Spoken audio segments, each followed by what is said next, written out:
আচ্ছা, আজকে আমরা শিখব পাথফাইন্ডার। তো পাথফাইন্ডারটা কি? আচ্ছা, পাথফাইন্ডারটা কি সেটা আমরা একটু পরেই বুঝতে পারবো। তো পাথফাইন্ডারটা আমরা কোথায় পাবো? আমাদের কি টুলস কোনো পাথফাইন্ডার? তো টুলবারে যদি খুঁজতে যান পাথফাইন্ডার কেউ খুঁজে পাবেন না। তো পাথফাইন্ডার কোথায় আছে? পাথফাইন্ডারটা আছে হচ্ছে উইন্ডো প্যানেলে। তো উইন্ডো প্যানেলে যদি আমরা ক্লিক করি তাহলে দেখতে পাবো নিচের দিকে যদি আসি, পি এর ঘরে আছে তাহলে অবশ্যই পাথফাইন্ডার না, এই তো পাথফাইন্ডার। তো পাথফাইন্ডার শর্টকাট হচ্ছে শিফট কন্ট্রোল প্লাস F9। তো আপনার যদি কিবোর্ডে শিফট কন্ট্রোল F9 প্রেস করেন তাহলে পাথফাইন্ডার আপনার চলে আসবে আর্টবোর্ডে। তো আমরা যদি পাথফাইন্ডার ক্লিক করে দেখি, দেখেন এইরকম একটা বক্স চলে আসছে, এটার নাম হচ্ছে পাথফাইন্ডার। তো এখানে শেপ মোড এবং পাথফাইন্ডার্স বলে অপশন আছে দুইটা। তো পাথফাইন্ডার মোড সর্বমোট 10টা অপশন। তো 10টা অপশন কি কি দেখেন, এটা হচ্ছে ডিভাইড, ডিভাইড, ট্রিম, তারপর মার্জ, ক্রপ, তারপর outline, minus back, unite, minus front, তারপর ইন্টারসেক্ট এবং এক্সক্লুড, এই 10টা অপশন শেপ মোডে আছে। তো শেপ মোডে সবচাইতে কার্যকারী, কার্যকারী না আসলে সবগুলো ইফেক্টিভ, তো সবচাইতে বেশি ইউজ হয় হচ্ছে ডিভাইড এবং ইউনাইট, এই দুটা পার্ট, ডিভাইড এবং ইউনাইট। তো ডিভাইড মানে বোঝা যাচ্ছে ভাগ, আর ইউনাইট মানে কি একত্রিত করা, তাই না? তো আমরা এখানে কয়েকটা দেখেন 10টা আলাদা আলাদা অবজেক্ট দেখতেছি, 10 দুগুণ 20টা, তাই না? যারা একসাথে আছে, divide, trim, merge, minus back, unite, crop, outline, তারপর মাইনাস ফ্রন্ট, ইন্টারসেক্ট, এক্সক্লুড। তো এগুলো আপনাদের জন্য আর কি তৈরি করে রাখছি যাতে আপনাদের বুঝতে সুবিধা হয়। তাহলে এটা আমরা কপি করে নিই, কন্ট্রোল সি।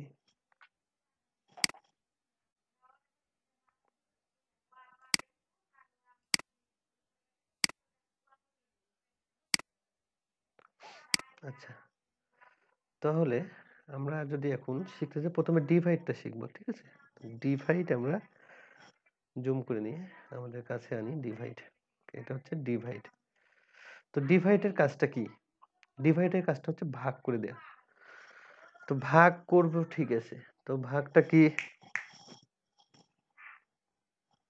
ভাগটা কিভাবে করব আমরা? ভাগটা যদি একজন থাকে, একটা অবজেক্ট থাকে, তাহলে কি আমরা তাকে ভাগ করতে পারবো? অবশ্যই ভাগ করতে পারবো না। আমরা ভাগ করতে হলে কি সর্বনিম্ন 2 জনকে লাগবে।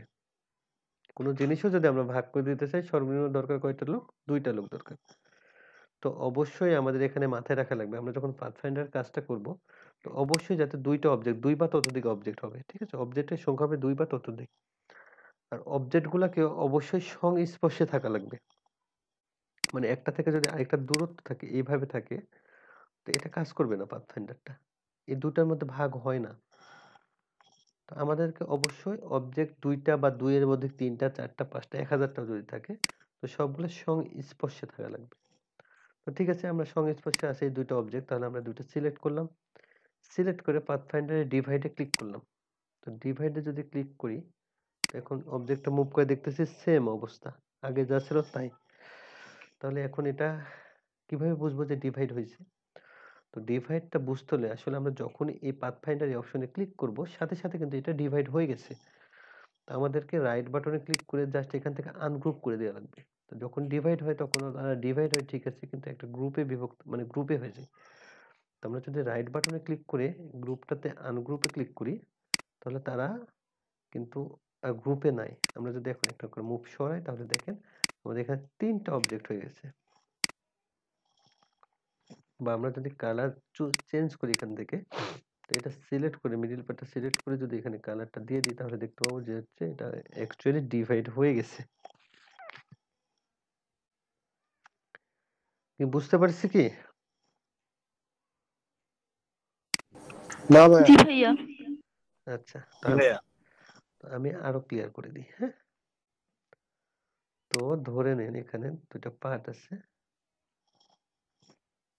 স্টার টু ড্র করলাম, হ্যাঁ? একদিকে স্টার আছে, আরেকটা দিলাম ইলিপস, দিলাম আরেকটা। তো এটা 2টা অবজেক্ট, ব্ল্যাক করে দিই।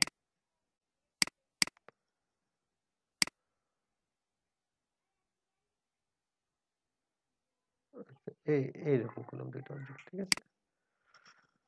তো এখন দুইটা অবজেক্ট যদি সিলেক্ট করি, সিলেক্ট করে যদি পাথফাইন্ডারে ডিভাইডে ক্লিক করি, তারপরে যদি রাইট বাটনে ক্লিক করে আনগ্রুপ প্রেস করি, তখন কি হবে? সবগুলো কিন্তু ডিভাইড হয়ে গেছে। এখন যদি আমরা এটা সিলেক্ট করি, দেখেন ভিতরের পার্টটা কিন্তু এই অংশটুকু, তাই না? এটা যদি সিলেক্ট করে ব্যাক স্পেস প্রেস করি তাহলে ওটা রিমুভ হয়ে গেছে। দেখেন যেটা সিলেক্ট করে ব্যাক স্পেস প্রেস করছি রিমুভ হয়ে গেছে।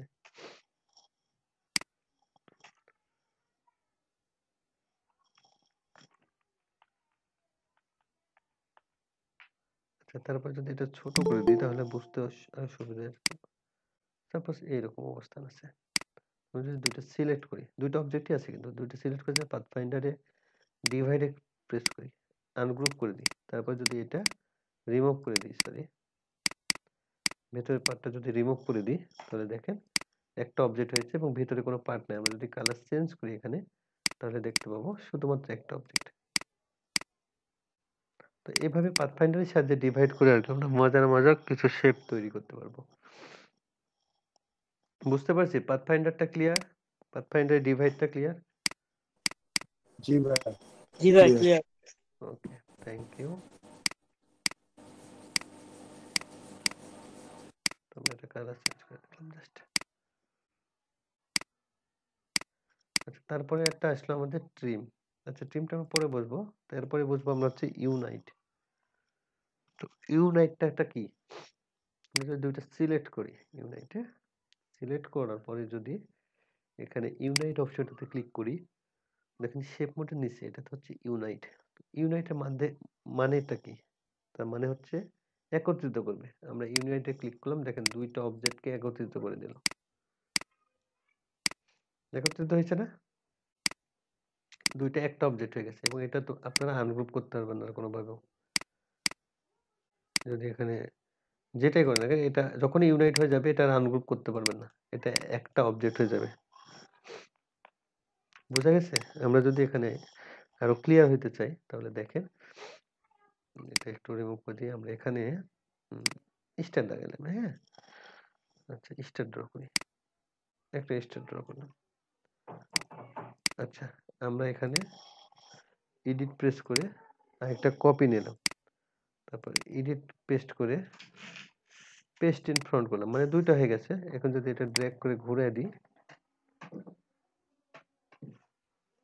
তাহলে কি এরকম হয়ে গেছে, তাই না? বা আমরা এটা 8টা নিয়েও করতে পারতাম, আচ্ছা সমস্যা নেই, আমরা এটা করে দিলাম। তো এখন যদি আমরা এই দুইটা সিলেক্ট করি, দুইটা যেটা নিচে অবজেক্ট, দুইটা যদি সিলেক্ট করি, যদি একটা আলাদা কালারও হয় সেটা ব্যাপার না। সাপোজ এটা দুটো অবজেক্ট, এই দুটো যদি সিলেক্ট করি, সিলেক্ট করে যদি শেপে ক্লিক করি, তাহলে দুইটা কিন্তু একটা অবজেক্ট হয়ে গেছে এবং কালারটা সেম। এখানে কালার শেপ করার পর কালার একটা কালারই হবে, ওইটা কোনোভাবে দুইটা কালার হবে না, হ্যাঁ? এখন যদি এটাতে দুইটা কালার দিতে চাই সেক্ষেত্রে আমাদেরকে গ্রেডিয়েন্ট ইউজ করবো, আলাদা কিছু ইউজ করে করতে পারি, সেটা পরে দেখবো। তো শেপ মোড যখনই করবো তখন আমরা বুঝবো যে এটা এক কালার হয়ে যাবে। তো এটা গেল। আমরা যদি এখানে একটা ইলিপস ড্র করি, দেখেন মনে করলাম যে একটা ইলিপস এখানে ড্র করছি, ওকে? তো কি এটা একটা চাকতির মতো হয়ে গেছে না, যে যারা যে মুভি টভিতে দেখি মারামারি করে এরকম অনেক কিছু দিয়ে, বাহুবলী টাহুবলীতে নাকি কি যাই হোক মুভি আছে। তো আমরা যদি এটা সিলেক্ট করি, এখন দুইটা অবজেক্ট সিলেক্ট করে যদি এখানে শেপে ক্লিক করি, তাহলে দেখেন শেপ হয়ে গেছে এবং এটা একটা সিঙ্গেল অবজেক্ট হয়ে গেছে। কি বুঝতে পারছি? শেপ মোডটা বুঝতে পারছি আমরা? ভাই আরেকবার একটু বলেন তো। আচ্ছা, শেপের কাহিনীটা হচ্ছে আপনি এখানে যেটা মানে যেটাই অ্যাড করতে চান না কেন, যদি আমরা এই বাড়তি অংশ অ্যাড করতে চাচ্ছি এখানে, ওকে, এই অংশটুকু এই পাশে আমরা অ্যাড করতে চাচ্ছি, যে এটা আমরা তো গ্রুপ করে যদি দিতাম, এখানে কন্ট্রোল জি প্রেস করলে তো গ্রুপ হয়ে যেত, তাই না? তাহলে তো এটা এভাবে থাকতো, সমস্যা হতো কি? সমস্যা হতো না। কিন্তু এখানে দেখেন একটা ভাগ দেখা যাচ্ছে, মানে কি দুইটা আলাদা অবজেক্ট ঠিক আছে, কিন্তু গ্রুপ হয়ে আছে, একটা ইউনিক অবজেক্টে পরিণত হয় নাই। তো গ্রুপ আর হচ্ছে ইউনাইট দুটার মধ্যে পার্থক্য আছে। আমরা যদি এখন দুইটা অবজেক্ট সিলেক্ট করি, এখানে শেপ করে দিই, ইউনাইট করে দিই, তাহলে এটা হচ্ছে ইউনাইট হয়ে গেল। তার মানে কি একটা অবজেক্টে পরিণত হলো। এখানে আর কোনো দুইটা অবজেক্ট নেই এবং এটাতে আপনারা আনগ্রুপও করতে পারবেন না। যে একবার ইউনাইট করার পরে সেটা আনগ্রুপও করা যাবে না। ওকে, বোঝা গেছে? জি ভাইয়া। ওকে, তো এটা গেল হচ্ছে ইউনাইট। এরপরে দেখবো আমরা ট্রিম।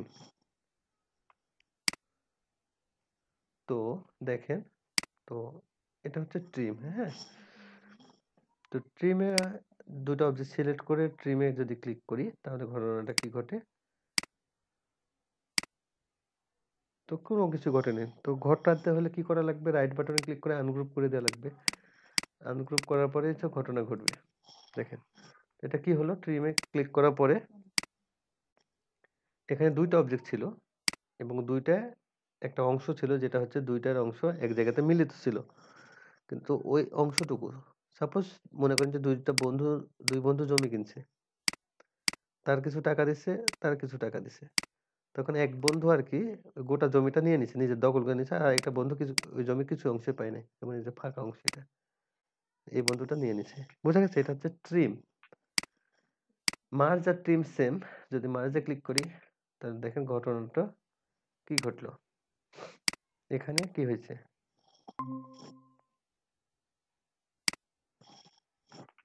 এবার দেখেন এখানে হচ্ছে যদি আনগ্রুপ করি, এখানে আরেক বন্ধু তার কাছ থেকে মার্জ থেকে নিয়ে নিছে। আর হচ্ছে ট্রিমের কাছে কিছু নাই। বোঝা গেছে? এখানে কি এই বন্ধুটা হচ্ছে সবকিছু হারাইছে, নিঃস্ব হইছে। এবার হচ্ছে লাল বন্ধুটা নিঃস্ব হইছে। কি বুঝতে পারছেন?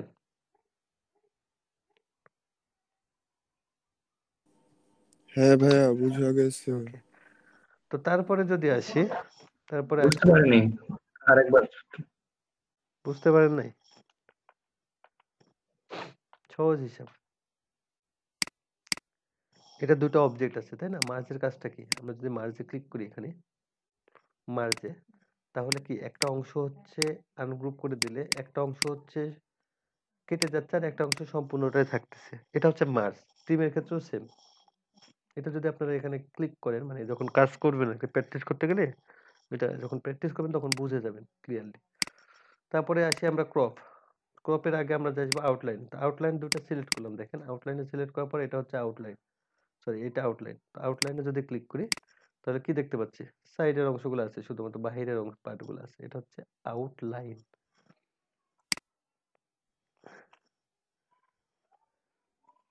কি বুঝতে পারছি?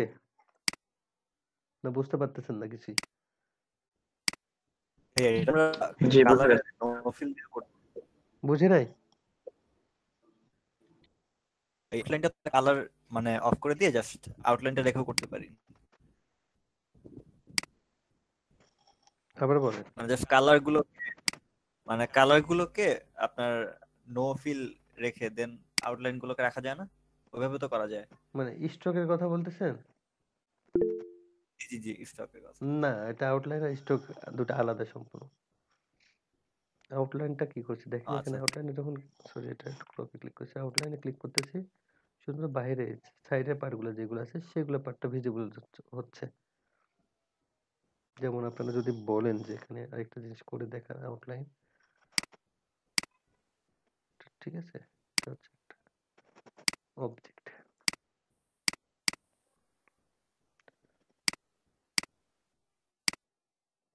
দেখেন এই যে সাইডের পার্টগুলো আসতেছে শুধুমাত্র। যদি আমরা এখানে দুইটা অবজেক্ট রাখি, আচ্ছা এটা আমরা রেক্টেঙ্গুলার নেব।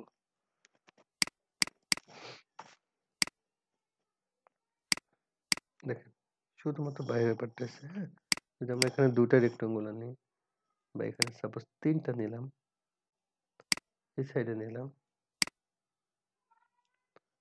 সবই সিলেক্ট করি, তাহলে কি আসতেছে? আউটলাইন, বাইরের পার্টটা আসতেছে শুধুমাত্র। বোঝা গেছে? দেখেন এখানে কোনো কিছু সমস্যা নেই। তো এটা হচ্ছে আউটলাইন। আউটলাইন বুঝতে পারছেন? জি ভাইয়া। ওকে, তারপরে আসলে হচ্ছে মাইনাস ফ্রন্ট এবং মাইনাস ব্যাক। তো মাইনাস ফ্রন্ট মানে কি? Minus back. ব্যাক মানে হচ্ছে মাইনাস, হচ্ছে ব্যাকেরটা মাইনাস হবে, আর মাইনাস ফ্রন্ট মানে হচ্ছে সামনেরটা মাইনাস হবে। তাহলে এখানে সামনে কে আছে বলেন? আমরা যদি মাইনাস ফ্রন্ট সিলেক্ট করি দেখেন এটা হচ্ছে মাইনাস ফ্রন্ট, রেড সামনে আছে। মাইনাস ফ্রন্ট, তাই না? তো দেখেন রেড সামনে ছিল, তো রেডটা হচ্ছে কি বাদ চলে গেছে। তো এখন যদি দেখি মাইনাস ব্যাক, তাহলে ব্যাকে কে আছে? এটা হচ্ছে মাইনাস ব্যাক, তো ব্যাকে আছে হচ্ছে ব্ল্যাক পার্টটা ছিল। দুইটার অপোজিট দেখেন, দেখলে বুঝতে পারবেন। আবারও দেখাচ্ছি, এটা ক্লিক করলাম মাইনাস ফ্রন্ট, আচ্ছা মাইনাস ব্যাকে ক্লিক করলাম, মাইনাস ব্যাক, এটা হচ্ছে মাইনাস ফ্রন্ট। আচ্ছা মাইনাস ফ্রন্ট মাইনাস ব্যাক বোঝা গেছে তো নাকি? এবার আসলো হচ্ছে ক্রপ, দেখেন ক্রপ এবং ইনসার্ট। তোমরা যদি ক্রপে ক্লিক করি, এটা হচ্ছে ক্রপ, ক্রপ পার্টে যদি এখানে দেখেন যে সাদা হোয়াইট পার্টটা আছে, হোয়াইট অংশ মানে হচ্ছে এটা ভিজিবল থাকবে, এবং যেটা হচ্ছে ব্ল্যাক পার্ট আছে এখানে সবগুলাতে ব্ল্যাক পার্টটা হচ্ছে ইনভিজিবল থাকবে, মানে আউটলাইনে বোঝা দেয়া আছে, ঠিক আছে? এই টুলস গুলার আউটলাইনে সবকিছু বোঝা দেয়া আছে।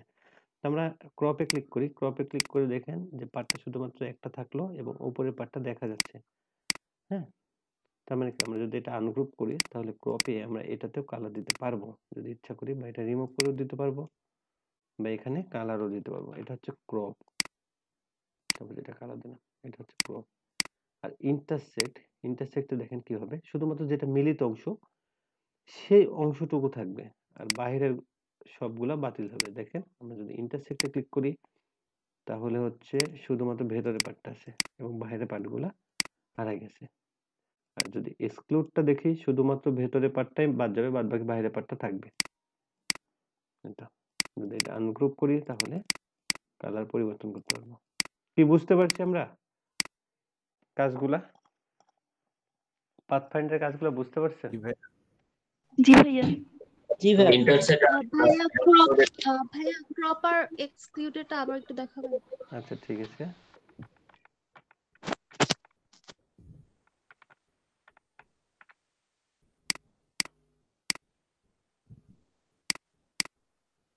ক্রপ, তো ক্রপে এখানে যদি আমরা আউটলাইনটা দেখি তাহলে দেখলে বুঝতে পারবো হচ্ছে কি কাহিনী হচ্ছে, ভেতরেরটা নিচেরটা থাকবে। দেখেন আমি যদি ক্রপে ক্লিক করি তো এই পার্টটা আছে, মানে এটা হচ্ছে মিলিত পার্ট, এবং বাইরে যে আউটলাইনটা আছে সে আউটলাইনটা আছে সাথে। আনগ্রুপ করলে এখানে হচ্ছে আমরা যদি এই আউটলাইনটার উপর ক্লিক করি তাহলে এটা হচ্ছে পরিবর্তন করতে পারবো, কালার চেঞ্জ করতে পারবো। এটা হচ্ছে ক্রপ। আর যদি ইন্টারসেক্টে যান, আমরা ইন্টারসেক্টে যদি ক্লিক করি তাহলে ঘটনাটা কি হবে দেখেন, শুধুমাত্র মধ্যে মানে এই পার্টটুকু, এই দুইটা অবজেক্টের যে পার্টটুকু মিলিত আছে শুধুমাত্র সেই পার্টটুকু আছে, আর বাইরের এক্সট্রা পার্টগুলো চলে গেছে। আর এক্সক্লুডে যদি যান, এক্সক্লুড হচ্ছে ভেতরের পার্টটাই বাদ যাবে আর বাইরের পার্টটা, মানে যে পার্ট দুইটা মিলিত আছে, দুইটা অবজেক্টের যতটুকু মিলিত আছে ততটুকু বাদ যাবে। ক্লিক করলাম শুধুমাত্র ততটুকু বাদ গেছে, আনগ্রুপ করে দিই তাহলে এখানে কালার চেঞ্জ করতে পারবো। কি বুঝতে পারছি এবার? জি। তো ঠিক আছে, এটা হচ্ছে পাথফাইন্ডার। আচ্ছা এইবার শিখবো হচ্ছে আমরা কিভাবে একটা অবজেক্ট পিছনে এবং একটা অবজেক্ট কিভাবে সামনে আনা যায় এটা দেখবো। তো দেখি আমরা এখানে যদি লক্ষ্য করি এখানে তিনটা অবজেক্ট আছে। হ্যাঁ, আচ্ছা তিনটা অবজেক্ট আগে অ্যালাইন করে নিই। তো এখানে অবজেক্ট আছে তিনটা, একটা হচ্ছে সার্কেল, ইলিপস, একটা স্টার এবং একটা হচ্ছে রাউন্ডেড রেক্টেঙ্গুলার, তিনটা অবজেক্ট। আমাদের সবার পেছনে আছে কোন অবজেক্টটা আমরা দেখতে পাচ্ছি হচ্ছে, সেটা হচ্ছে ব্লু কালারটা, রাউন্ডেড রেক্টেঙ্গুলারটা সবার পেছনে আছে, স্টারটা তারপরে সেকেন্ড আছে এবং সবার উপরে আছে হচ্ছে ব্ল্যাকটা। তো আমরা যদি এখন চাই যে এই পেছনে যেটা আছে এই ব্লুটা আমরা সবার সামনে আনবো, সেক্ষেত্রে আমরা কি করতে পারি, আমরা যদি রাইট বাটনে ক্লিক করি, অবজেক্টটা সিলেক্ট করার পর রাইট বাটনে ক্লিক করলাম, তারপর এখানে দেখবেন অপশন আছে অ্যারেঞ্জ। তো অ্যারেঞ্জে চারটা আমরা অপশন দেখতে পাবো, একটা bring to front, bring backward, send backward এবং সেন্ড টু ব্যাক, চারটা অপশন।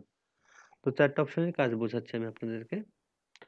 ব্রিং টু ফ্রন্ট এটা মানে হচ্ছে সবার সামনে নিয়ে চলে আসবে, যেই অবজেক্টটি সিলেক্ট করেন না কেন। আর্টবোর্ডে যদি 1000টা অবজেক্টও থাকে, আপনি যদি ব্রিং টু ফ্রন্টে ক্লিক করেন তাহলে সবার সামনে সেই অবজেক্টটা চলে আসবে।